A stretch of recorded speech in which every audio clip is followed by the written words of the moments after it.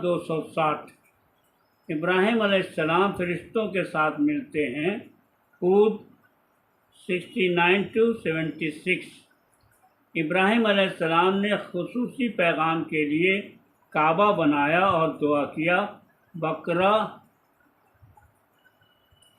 ابراہیم 35-41۔ ابراہیم علیہ السلام نے اپنے بیٹے اسماعیل علیہ السلام کو اللہ کی راہ میں قربان کرنے کی تیاری کی۔ صفت 99 سے 112۔ چونکہ ہم حج کے مہینے میں ہیں اور اگلے 4 ہفتوں میں ہم اسے اسی طرح سمجھنے اور پڑھنے کی کوشش کریں گے۔ کیا ہم اس چھوٹے سے چیلنج کا مقابلہ کر رہے ہیں؟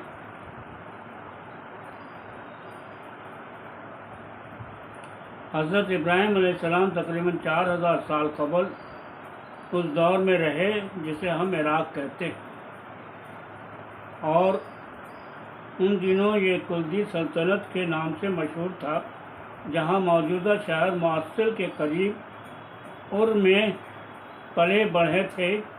یہ شہر ستاروں، چاند، سورج کی پوجا کے لیے ایک مشہور مرکز تھا، اور ان کا خیال تھا کہ آسمانی مخلوقات انسانی مقدر پر اثر انداز ہوتی ہیں۔ اس کے علاوہ وہ لکڑی، پتھر یا کسی دوسرے مواد سے بنی بتوں کی پوجا کرتے تھے۔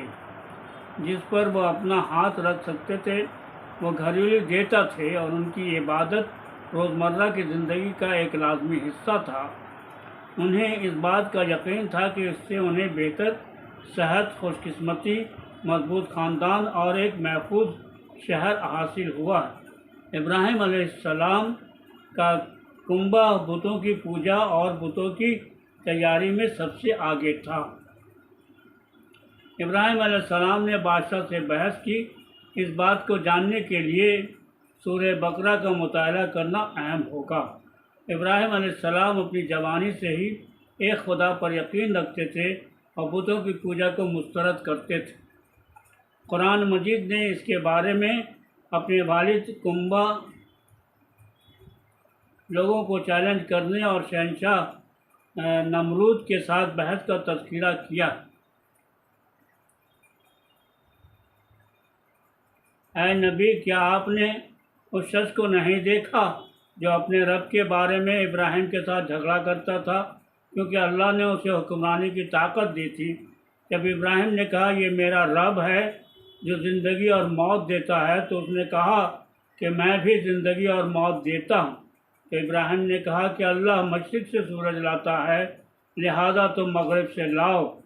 کافر ابراہیم علیہ السلام کی بات سن کر گھبرایا ہوا تھا۔ خدا بدکاروں کو ہدایت نہیں دیتا۔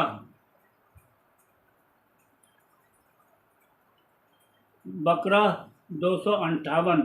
انہوں نے ان کی بت پرستی اور خدا کے ساتھ بتوں کو جوڑنے کی کوششوں کی مذمت کی۔ قرآن مجید میں ابراہیم علیہ السلام کا اللہ کے لیے جذبہ اور بتوں سے دور رہنے انہوں نے کس طرح اسے شکست دی، اس کا بیان کیا گیا۔ تم اللہ کی ذات کے سوا ایسی عبادت کس طرح کر سکتے ہو جس سے نہ تو کوئی فائدہ ہے اور نہ ہی کوئی نقصان ہو؟ خدا کی بجائے تم اور ان چیزوں پر شرم کرو جن کی تم عبادت کرتے ہو۔ کیا آپ کو کچھ سمجھ نہیں ہے؟ انہوں نے کہا اے جلادو، اور اپنے خدا کا بدلہ لو اگر تم صحیح کام کرنے جا رہے ہو۔ انبیاء 66 سے 68۔ اس سے لوگوں کی شدید مخالفت پیدا ہو گئی اور حکام نے انہیں آگ میں ڈال کر سزا دینے کا فیصلہ کیا، لیکن اللہ نے انہیں بچا لیا۔ ہم نے کہا ابراہیم کے لیے آگ ٹھنڈی ہو جائے اور وہ سلامت رہے۔ انبیاء 69۔ یہ اس کی سچائی کا ایک معجزہ اور ثبوت تھا، لیکن افسوس کہ مشرکین نے نہیں تسلیم کیا۔ ابراہیم علیہ السلام ہجرت کر گئے۔ ابراہیم علیہ السلام کی امید ختم ہو گئی تھی کہ وہ یقین کریں گے۔ وہ ضدی اور مغرور تھے، چنانچہ وہ اپنی بیوی اور بھتیجے لوط کے ساتھ اور سے ہجرت کرنے کا فیصلہ کیا۔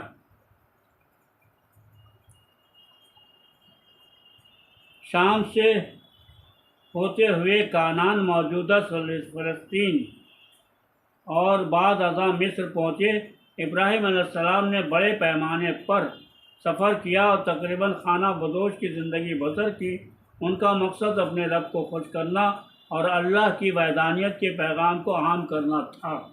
قرآن مجید نے خوبصورت الفاظوں میں ابراہیم علیہ السلام کے عہد، عقیدت اور خدا سے محبت کو بیان کیا۔ جب ابراہیم کے رب نے ان کو متعدد آزمائشوں کا تجربہ کیا جو انہوں نے پورا کیا تو اس نے کہا، میں آپ کو لوگوں کا فائدہ بناؤں گا۔ ابراہیم نے پوچھا، اور کیا تم میری اولاد میں سے رہنما بناؤ گے؟ اللہ نے جواب دیا، میرا وعدہ برائی کرنے والوں کے لیے نہیں آتا ہے۔ بقرہ 124۔ ابراہیم علیہ السلام کی زندگی سے ہمیں مندرجہ ذیل اخلاقی سبق حاصل ہوتا ہے۔ بچوں میں اچھی خصوصیات کی پرورش اور نشو و نما۔ ابراہیم علیہ السلام نے اپنے نوعمر بیٹے اسماعیل کو اپنا خواب سنانے کے بعد پوچھا، تم کیا سمجھتے ہو؟ ابراہیم علیہ السلام نے اسماعیل کو اس فیصلے کا حصہ بناتے ہوئے بیٹے کی رائے مانگی، جس کے فوراً بعد اسماعیل نے ایک سمجھدار جواب دیا کہ بابا، جیسا کہ آپ کو حکم دیا گیا ویسا ہی کریں، آپ مجھے ثابت دیکھیں گے، حوصلہ رکھیں۔ جرأت، خطرہ اور خوف کا سامنا کرنے اور ان خطرات کو اٹھانے کی اہلیت رکھنا بہت بڑی بات ہے، جو بزدلی کے برعکس ہے۔ مشکلات برداشت کرتے ہوئے خود کو خطرے میں اہم کاموں کو حاصل کرنے کی کوشش کرنی چاہیے۔ بہادر لوگ اپنے پیروں پر کھڑے ہو کر حیرت انگیز کام انجام دے سکتے ہیں۔ صبر کرو۔ صبر کا مطلب یہ ہے کہ مشکل وقت پر سکون سے رہیں اور وقت کے بدلنے کا انتظار کریں۔ یہ مشکلات برداشت کرنے کا فن ہے۔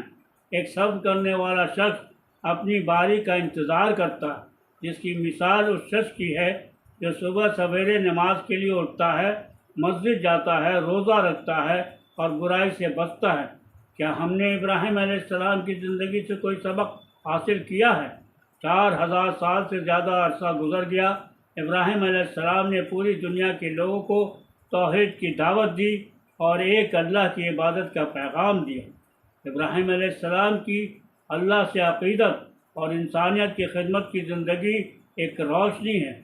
اللہ نے ان کی کاوشوں کو قبول کیا اور ان سے بچوں اور نسل کو بڑھاتے ہوئے ان کے مقصد کو آج تک زندہ رکھے ہوئے ہے۔ آئیے ہم ان کی خوبصورت مثال کی پیروی کرنے کا عزم کریں۔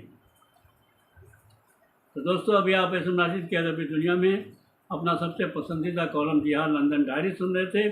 یہ اخبار مشرق میں اتوار کے دن شائع ہوا ہے۔ میں امید کرتا ہوں کہ آپ کو آج کا یہ کالم بھی اتنا ہی زیادہ پسند آیا ہوگا۔ اگر پسند آیا ہے تو ضرور سے ضرور لائک کیجیے گا، شیئر کیجیے گا، کمنٹ کیجیے گا۔ تو دوستو اجازت دیجیے، ہم پھر ملتے ہیں آپ کے اسی پروگرام میں جس کا نام ہے اسم راشد کی ادبی دنیا۔ اللہ حافظ۔